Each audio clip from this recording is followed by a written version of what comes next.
How thought gives rise to form in time. Conscious creation is the process whereby the intentional concentration of one's mind on a mental image gives rise to the manifestation of that image into form in the 3D world. There are essentially three axioms upon which conscious creation rests. The first is that the underlying substance of the universe is energy, and more specifically mind. The second is that everything vibrates at different rates of vibration or frequencies and that like vibration attracts like vibration. And the third is that all things visible and invisible are manifested through universal mind. And thinking, whether conscious or not, is the creative activity of universal mind that gives rise to form. This then is the foundation of the conscious creation process, and more specifically of how you create your reality consciously, or in other words intentionally. We will now take a look at each of these axioms in turn and how, together with the factor of time, they complete the equation of the transmutation of energy into form that is conscious creation. The conscious creation process. All is mind. Once again, the first axiom of conscious creation is that the underlying substance of the universe is energy, or more specifically mind or consciousness where the terms are used interchangeably. It is the first of the 7 universal laws, namely the law of mentalism that states everything, be it a grain of sand, a thought, or a human being, is mind. You do not have a mind, your underlying essence is mind. And more specifically your mind is one with the one universal mind of the all-powerful Absolute. Everything vibrates and like attracts like. The second axiom of conscious creation is that everything vibrates at different frequencies or rates of vibration. This is also one of the 7 universal laws, namely the law of vibration. Together with the first axiom, it means that everything visible and invisible is mind vibrating at different rates of vibration. The law of attraction then tells us that like vibration attracts like vibration, whereby the vibration of a specific thought attracts to the thinker its equivalent vibration in form. Universal mind creates. The third axiom of the conscious creation process is that all things visible and invisible are created by the activity of universal mind. And since the activity of mind is thinking, everything is created through universal mind's thinking. Importantly, the thinking process of universal mind is impersonal and along unconscious lines without the need for any conscious input, which means that any thought impressed on universal mind persistently enough and under the right conditions will be actualized into form. Any thought and from any source, including you as the source of the thought.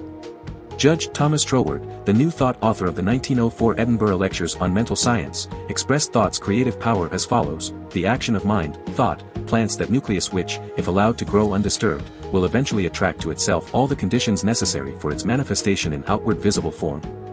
Your mind is universal mind.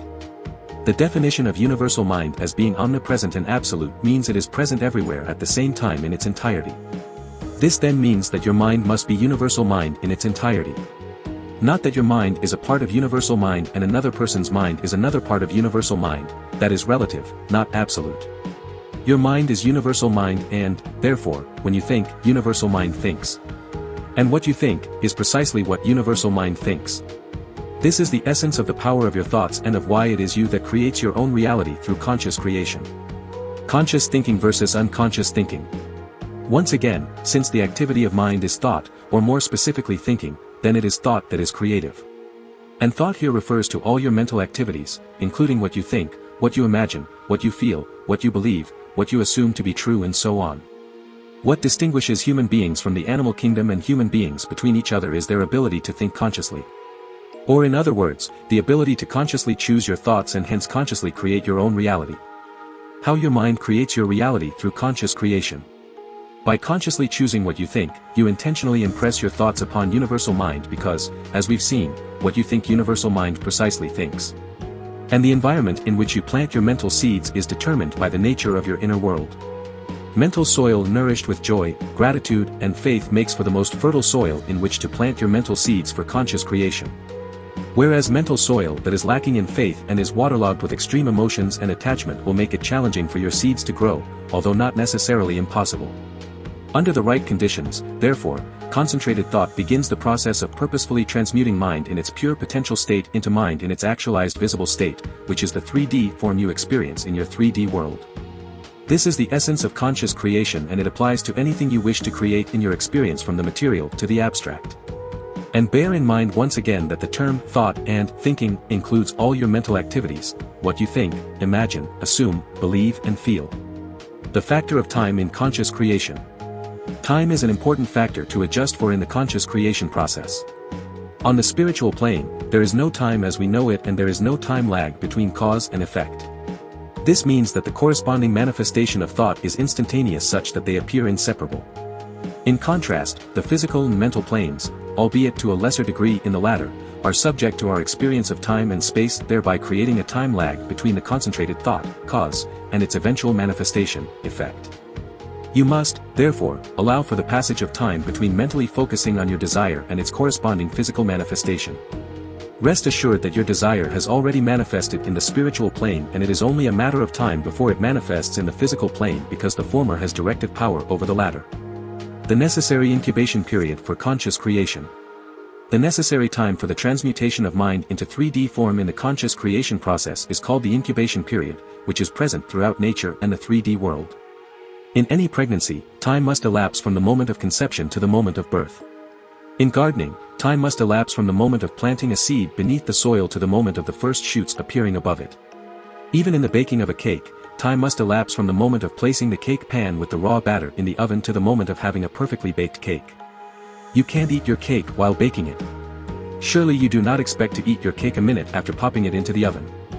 Why then would you expect to see your desire in full 3D form upon opening your eyes after having imagined it? What you can know in that moment is to assume that your wish has already been fulfilled. Conscious creation is already done the moment you imagined it, and if left undisturbed and under the right conditions, it will be actualized into form. In the same way that you know your cake is already done the moment you place it in the oven, and if left undisturbed and under the right baking conditions, it will be actualized into form. You don't wonder if you will get to enjoy your cake, you know you will. The benefit of time. With this analogy in mind, by understanding that an incubation period must pass for the birth of all things in the 3D world, then detachment and patience should come naturally. Moreover, this time lapse is very beneficial because it prevents the immediate actualization of your unwanted thoughts in the 3D physical plane. Time gives you the time to change your mind. Can you imagine the chaos that would ensue on the physical plane if everyone's thoughts, concentrated or not, were immediately actualized in form? Be grateful for the passage of time, therefore, and use it to your advantage by persisting in your imagination. It is a waste of time to wonder if what you have imagined will come to pass when by law it must, if left undisturbed. The bridge of incident in conscious creation. In keeping with the theme of time, a series of events will take place during this incubation period to bring about what you desire once you have imagined it purposefully and assumed it to be real. The New Thought author Neville Goddard coined the term the bridge of incident in naming this series of events, which essentially provides a sense of continuity and realism on the 3D physical plane in order to make this illusion of me and outside things and people more believable. Nevertheless, the exact events that will take place between the time you imagine your desire and when it is actualized are none of your concern, and in many cases, you couldn't have possibly thought them up even if you wanted to. Indeed, in the words of Mark Twain, truth is stranger than fiction, but it is because fiction is obliged to stick to possibilities, truth isn't. The conscious creation formula. Bringing everything together, here is a simple formula for the conscious creation process. Static mind, mind in stasis. Thought, imagination, mind in action. Time bridge, incubation period. Manifestation, bridge of incidents. 3D experience, attracted to source/thinker. And finally, Neville Goddard summed up conscious creation quite poetically when he said, "This is the secret of those who lie in bed awake while they dream things true. They know how to live in their dream until, in fact, they do just that." Man, through the medium of a controlled, waking dream, can predetermine his future. That imaginal activity, of living in the feeling of the wish fulfilled, leads man across a bridge of incident to the fulfillment of the dream. If we live in the dream, thinking from it, and not of it, then the creative power of imagining will answer our adventurous fancy, and the wish fulfilled will break in upon us and take us unawares.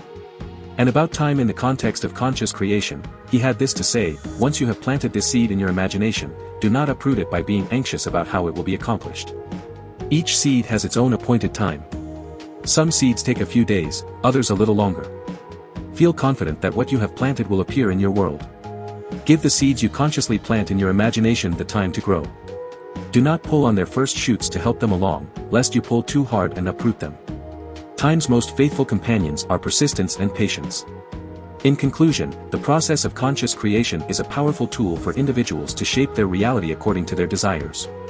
By understanding the fundamental principles of the universe and harnessing the creative power of their minds, individuals can manifest their dreams into tangible form.